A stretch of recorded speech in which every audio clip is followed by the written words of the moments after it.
La République en marche à l'Assemblée. Éric Coquerel, député de la France Insoumise, bonjour, de Seine-Saint-Denis. Éric Coquerel, cette présence des Gilets jaunes sur une journée qui est consacrée à la jeunesse en zone rurale, une jeunesse qui a besoin qu'on parle d'elle, qui a sans doute beaucoup de choses à dire au président, est-ce que c'est pas dommage? Pourquoi ils n'ont pas à être là? Vous savez que le mouvement, il y a le grand débat et tout ça, parce que il y a un mouvement qui s'appelle les Gilets jaunes. Donc ça serait un peu paradoxal de s'étonner que les Gilets jaunes soient là. Ce qui se passe d'habitude, c'est que, je ne sais pas comment a été fait le service d'ordre, mais ce qui se passe d'habitude, c'est qu'ils sont repoussés encore plus loin. Donc vous ne les voyez pas. Mais là, comment ça se fait que ce mouvement est si peu pris auprès des jeunes? Parce que les revendications sont assez proches. Vous voyez bien. Ils sont pas là, c'est pas eux qu'on entend sur les ronds-points, c'est pas eux qu'on voit dans les manifestations. Je suis assez surpris de ce que vous dites. Il y a beaucoup.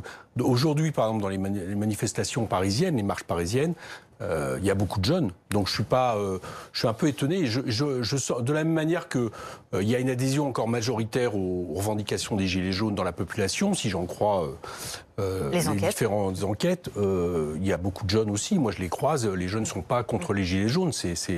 Non, ils ne s'intéressent pas, juste. C'est pas mais contre. Ça, c'est vous qui le dites. Ben, c'est eux qui le disent, en fait. Non, on les a entendus ce matin. Où ça? Vous avez entendu ça? Tous les témoignages, vous verrez. On ne se sent pas légitime, on ne s'intéresse pas, on ne se reconnaît pas. D'accord. Bon, écoutez, vous avez vos témoignages. Moi, c'est pas ce que je croise et ce que j'ai, donc je le conteste. Et c'est étonné que les Gilets jaunes quelque part expliquent qu'ils ne se sentent finalement pas représentés par le grand monologue du chef de l'État qui va continuer avec plusieurs heures aujourd'hui sur les chaînes de télé. Ce qu'on a depuis maintenant plusieurs semaines, ce qui est quand même assez étonnant, parce qu'on a une propagande pendant plusieurs semaines de quelqu'un qui justifie sa politique sans que ça pose de problème à personne en termes de pluralisme, de représentation, etc. Bon, voilà. Moi, ce qui m'apporte, c'est une chose, c'est que on dit on va écouter les jeunes. Vous savez, il y a beaucoup de choses qui viennent de la jeunesse. Par exemple, l'année dernière, il y a eu un mouvement de la jeunesse sur les facultés, sur les lycées, etc. J'allais dire que les revendications, on les connaît.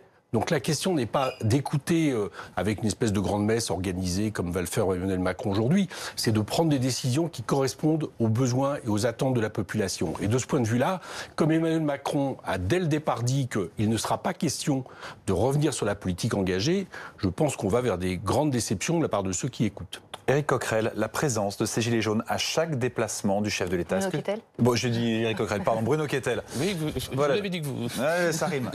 Voilà. Bruno Kettel, donc ils sont toujours là. Oui. Ils sont là à chaque fois. Ils ont des choses à dire. Ils se sentent pas entendus. Est-ce que c'est pas un échec pour vous? Ah non, du tout. Faut essayer de replacer les choses dans leur contexte, si je puis me permettre. Le déplacement du président de la République aujourd'hui, la rencontre avec les maires à Autun ce matin, c'est ce qu'il a annoncé, un déplacement dans chaque région pour rencontrer les élus, pour renouer le fil qui, effectivement, a pu être considéré comme rompu à un certain moment par les élus locaux. Bon, rompu, enfin considéré par les élus locaux et non pas rompu par les élus locaux. Maintenant, qui est quelques gilets jaunes? J'entendais votre commentateur qui disait 50 personnes. Bon, ils sont sans doute un peu plus. Le premier débat avait lieu dans ma commune. Ils étaient... Ça nous défiltre en amont également. Ils étaient 400-500 effectivement, mais pas avec des intentions bienveillantes non plus. Il faut rappeler les choses. Lorsque... Vous avez vous-même été pris à partie. J'ai eu moi-même quelques difficultés à mon domicile, donc je puis vous dire que c'est parfois un peu compliqué de discuter avec des femmes et des hommes qui revendiquent de bonne foi à l'origine, je veux bien l'entendre, mais qu'aujourd'hui, on le voit à la nature des inscriptions sur certains gilets jaunes qui passent à votre antenne, ne sont pas animés d'intentions, je dirais, démocratiques et républicaines. Quand on qualifie le président de la République de dictateur, c'est qu'on est dans une autre planète idéologique ou institutionnelle.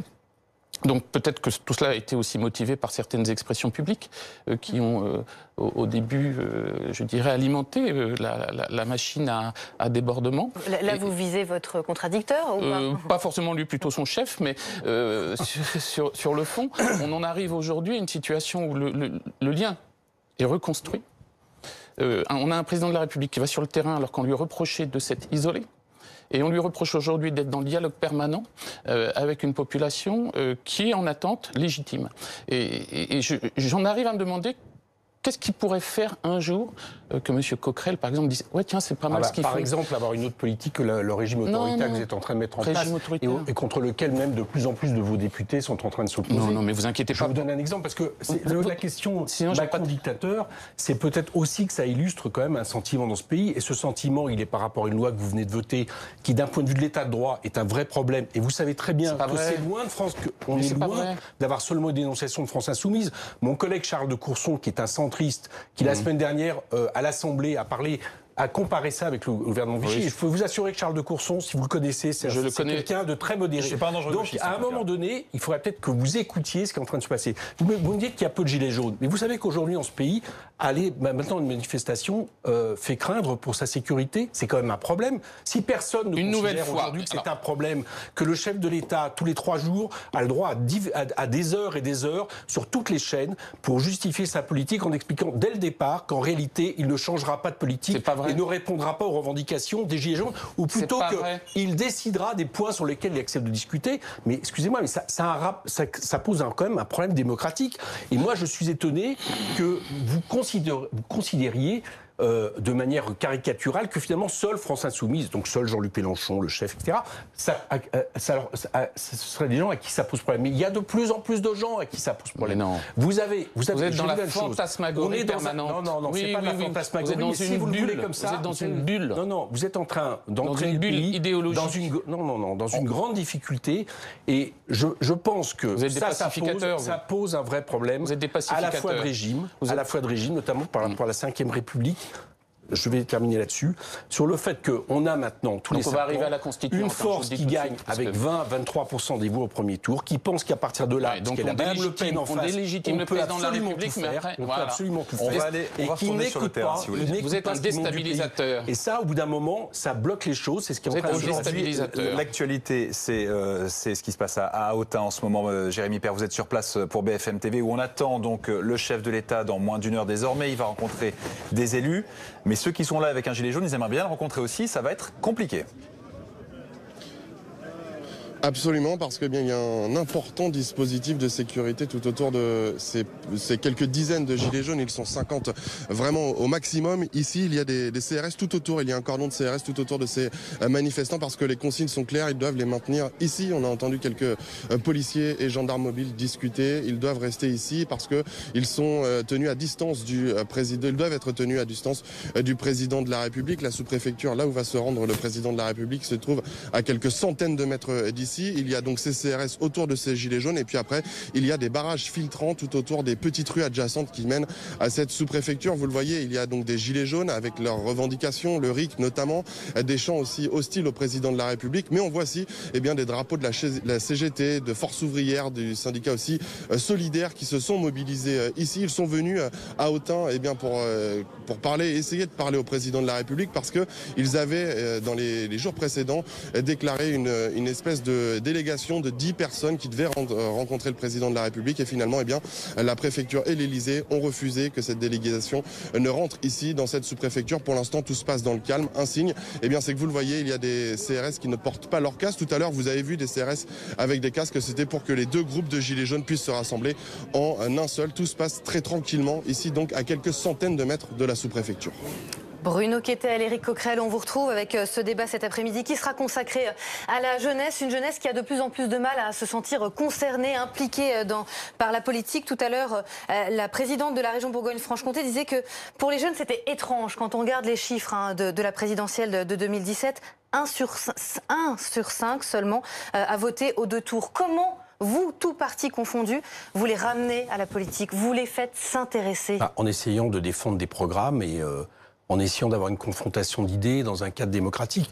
On ne sait pas ce qui m'a débrouillé. Je vous rappelle que Jean-Luc Mélenchon, au premier tour, est celui qui a rassemblé le plus fort pourcentage dans la jeunesse. Oui, c'est mieux que les autres, mais c'est quand même pas terrible. Manifestement, c'est au présidentiel, bien sûr, mais à la présidentielle, les jeunes se sont intéressés à la politique. C'est pas vrai de dire ce que vous dites. Si on cumule toutes les tranches d'âge, etc., la question se pose pas. Mais encore une fois, moi je crois que c'est pas seulement les jeunes. Pourquoi les gens, à un moment donné, commencent à contester, commencent à ne plus s'en sentir représentés par la démocratie telle qu'elle vit dans ce pays. C'est ce que j'ai essayé d'aborder de manière sérieuse tout à l'heure. C'est un vrai problème, et je suis désolé de le dire. Vous êtes majoritaire aujourd'hui. Si demain une autre force est majoritaire de la même manière, c'est-à-dire avec un premier tour où il y a un vote, on va dire, d'adhésion, d'accord, qui recueille 22-23% des voix, où on se dit on va se débrouiller pour être face à Mme Le Pen parce qu'on va passer au nom d'idées démocratiques. Et qu'à partir de là, on estime qu'en réalité... C'est tout de même pas de la faute d'Emmanuel Macron si Mélenchon est sorti 4e. Si vous pensez que la 5e République ne pose pas de problème, vous me répondez là-dessus. Moi, je vous dis que ces questions je vous dis juste que vous remettez le système en cause parce qu'il ne vous est pas favorable électoralement. Vous pouvez me répondre après ou c'est la façon de débattre? Plus beaucoup de temps, malheureusement. Mais non, mais vous monopolisez la parole. Je pense que ça provoque une grève civique de plus en plus important, de plus en plus d'abstention, et que donc, oui, c'est pour ça que la Constitution pour la 6e République, à vos yeux. La jeunesse, revenir dans un cadre en dehors des questions institutionnelles. Alors, je ne suis pas persuadé que la jeunesse de France, elle s'intéresse au fond de la 5e République. Je crois qu'elle est sur les territoires. Moi, je suis un élu rural. La jeunesse, elle a été déscolarisée. Elle a été en marge des systèmes institutionnels. Elle est souvent soumise à des pressions locales, cannabis et compagnie. J'ai été avocat, j'ai puis vous dire que plus souvent qu'à mon tour, je suis allé chercher des gamins qui étaient en dérive totale. Il y a la question de la formation, il y a la question de l'emploi, il y a la question des transports, il y a la question de la 3e génération de chômeurs dans certaines familles, sur les territoires, de la désindustrialisation. Et ça date de 40 ans, ça date pas d'il y a 18 mois. Enfin bref, on ferait mieux d'essayer de travailler ensemble, Monsieur Coquerel, et non pas de stigmatiser les gens. Vous faites une politique sociale catastrophique, on peut en parler. Mais vous faites tout bien, vous faites tout bien. Vous avez la vérité sur tout. Vous avez la vérité sur tout. Mais jamais vous gouvernerez. Et on vous réinvitera pour en débattre une prochaine fois sur BFM TV. Merci à tous les deux. On se retrouve